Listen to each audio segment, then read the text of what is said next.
P24 news Gujarat. Surat અને દક્ષિણ ગુજરાત માટે આજનો દિવસ ખૂબ જ મહત્વનો રહ્યો છે। સીએમ ભૂપેન્દ્ર પટેલ અને કેન્દ્રીય જળશક્તિ મંત્રી CR પાટીલની ઉપસ્થિતિમાં સુરત ઇકોનોમિક રિજનના માસ્ટર પ્લાનના લોન્ચિંગનું ભવ્ય આયોજન કરવામાં આવ્યું હતું। આ કાર્યક્રમ દરમિયાન ગ્રોથ હબનો પણ ઉદ્ઘાટન કરવામાં આવ્યું, જે નીતિ આયોગ અને ભારત સરકાર દ્વારા શરૂ કરાયેલી એક મહત્વાકાંક્ષા પહેલ છે, જે દેશના પસંદ કરાયેલા વિસ્તારોમાં આર્થિક વિકાસને વેગ આપવા માટે કરવામાં આવી છે। આ યોજનામાં સુરત, ભરૂચ, નવસારી, તાપી, ડાંગ અને વલસાડ જેવા જિલ્લાઓનો સમાવેશ કરવામાં આવ્યો છે। આ સમગ્ર પ્રસંગ દરમિયાન માસ્ટર પ્લાનની ઓડિયો વિઝ્યુઅલ પ્રેઝન્ટેશન રજૂ કરવામાં આવી, જેમાં સુરત ઇકોનોમિક રિજનના વિકાસ અને ભવિષ્યની યોજનાઓનું વિશ્લેષણ કરવામાં આવ્યું। મુખ્યમંત્રી ભૂપેન્દ્ર પટેલે તેમના સંબોધનમાં જણાવ્યું હતું કે સુરત ઇકોનોમિક રિજનને વિકાસના મુખ્ય ડ્રાઈવર તરીકે રજૂ કરવામાં આવશે। આ પહેલનો મુખ્ય ઉદ્દેશ આ વિસ્તારોમાં ઔદ્યોગિક, આર્થિક અને બિનદિનચર્યાના વિકાસને ઝડપી બનાવવાનો છે, જે સમગ્ર પ્રાંતના વિકાસને વેગ આપી શકશે।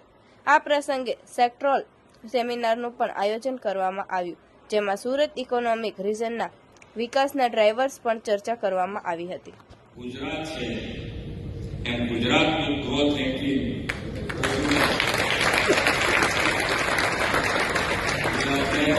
તાળી પાડીને નક્કી પડવાનું છે કે જે આપણે બનાવ્યું છે ડોક્યુમેન્ટ એને જમીન ઉપર ઉતારવાની જવાબદારી અહીંયા બેઠેલા તમામ તાળી પાડવી એટલી પાડી બતાવી કે આપણે કામ કરવાનું છે। સરકાર તમારી સાથે છે, એમાં તમને ક્યાંય તકલીફ નહીં।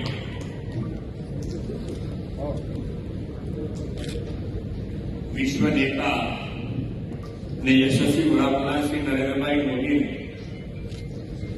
સતત ત્રીજી વાર દેશનું શાસન દાયિત્વ સોંપીને લોકોએ વિકસિત ભારતનો સંકલ્પ સાકાર કરવાની દિશાને વધુ ગતિ આપી છે। શ્રી નરેન્દ્રભાઈના સફળ શાસનકાળમાં ભારત વિશ્વની 5મી મોટી આર્થિક તાકાત થયું છે। હવે ત્રીજી ટર્મમાં તેમણે ભારતને ત્રીજી આર્થિક તાકાત બનાવવાનો સંકલ્પ કર્યો છે।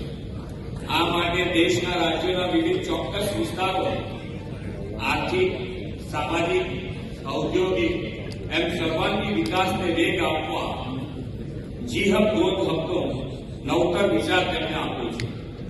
નીતિ આયોગના સહયોગથી આવા ગ્રોથ હબ માટેના આયોજનબદ્ધ માસ્ટર પ્લાન તૈયાર કરવામાં આવે છે।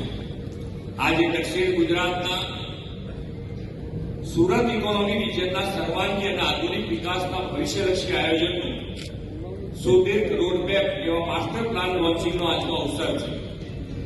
દક્ષિણ ગુજરાતના વિસ્તારો મુંબઈથી નજીક હોવાના કારણે આર્થિક, ઔદ્યોગિક ગતિવિધિના પ્રવૃત્તિના કેન્દ્રો રહ્યા છે।